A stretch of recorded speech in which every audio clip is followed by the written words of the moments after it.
This is my sister and this is my mom. They're going to be my audience members today. Have you ever wondered if there's a pattern in behavior of serial killers? Well, the McDonald triad, also known as the homicidal triad, is a theory that was first developed by the forensic psychiatrist John McDonald. The McDonald triad is a theory that suggests that there are three main childhood early warning signs that could connect to a potential serial killer in their adulthood. To explain this theory more fully, I want to touch on three main points to suggest the McDonald triad theory. And those three main points are the concepts behind the theory, the aspects of the theory, and if the theory is accurate or not. So the concepts behind the McDonald triad theory, according to Corey Ryan of California State University, is the McDonald triad is an alleged phenomenon that has, in whole or in part, long found broad acceptance within the criminological, psychological, and law enforcement communities. The concept came along when forensic psychiatrist John McDonald saw a pattern in between his patients when he worked as the associate director for the inpatient service in Colorado. The concept is used to categorize childhood factors and behaviors as kind of a predictor for if there's a chance or not in the future that these people have behavioral problems that could turn into homicidal problems.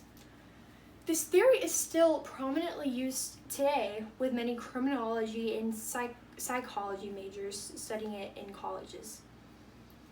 So the aspects of the McDonald triad theory has three main points to it. And these main points are childhood bedwetting over the age of 5, arson, and adolescent animal killing. Catherine Ramsland states, a couple of years after McDonald's publication, a team of psychiatrists divided 84% of incarcerated offenders into two groups. 53% of them were non-aggressive, and then 31% of them were aggressively violent. They found that 3/4 of the violent offenders showed evidence of one or two of the behaviors that were shown from the triad, and that 45% of them showed all three of them. These alleged early indicators of a serial killer is a very controversial topic among the psychology community and the criminology community, as they believe that there's a large misconception and people largely just assume that people have these homicidal tendencies that are resulted from spotty research all throughout. So this kind of points me into my last main point, which is if this theory is kind of seen as accurate or not. So Corey Ryan suggests that many questions can be raised, however, as to its validity as a predictive cluster of behaviors. There's been many concerns by several psychologists and criminologists around the world about if this McDonald triad theory is an actual indicator that could be used to incriminate prisoners and individuals. There's also been a huge rise because of shows like Criminal Minds and NCIS and shows like that people who are non-academic researchers find this theory with causing them to become increasingly intrigued by the idea of serial killers and just how their brain works and everything. So several of these studies have kind of shown not really significant links in their research with if the triad can be used to incriminate violent offenders. And a big misconception to this theory is that people think that it's 100% factual evidence, and many professors in law enforcement kind of stick to this 100% factual evidence, and they will use these three main points of the McDonald triad to persecute people on the spot. So the conclusion to the McDonald triad theory is that is a very controversial subject even today.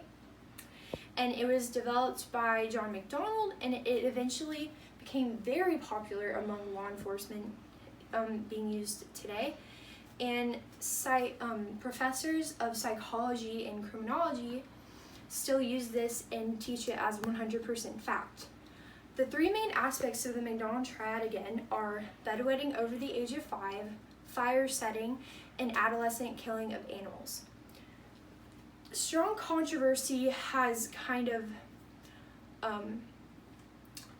fought against the fact as if this theory is accurate or not, ever since this theory has been theorized, actually.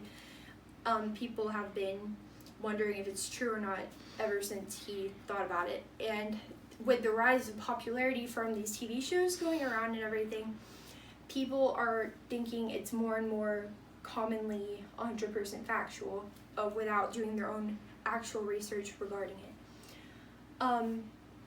If you're interested in true crime and psychology like I am, the McDonald triad theory is the basis of basically all of the crime shows that are on TV today. They're mentioned in Criminal Minds and all those shows like that.